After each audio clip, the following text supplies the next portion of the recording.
tahukah anda ada 3 jenis spare parts yang you boleh masukkan dalam kereta awak? So untuk fan belt Pearl 2 ni, dia ada 3 jenis. Ini original, ini OEM dengan ini aftermarket. So apa masuk ke OEM? OEM tu Original Equipment Manufacturer.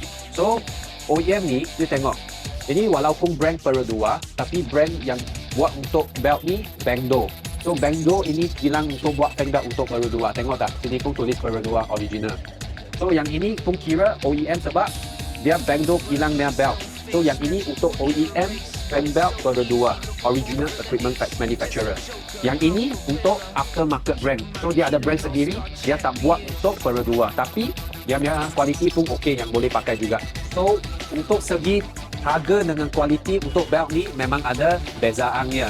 So ini OEM lagi murah tapi kualiti setanding original. Yang aftermarket pun walaupun dia murah tapi kualiti pun okey lah, tak ada masalah pun. So siapa yang nak tahu barang-barang OEM yang boleh pakai macam original, tengok video yang sebelum ni.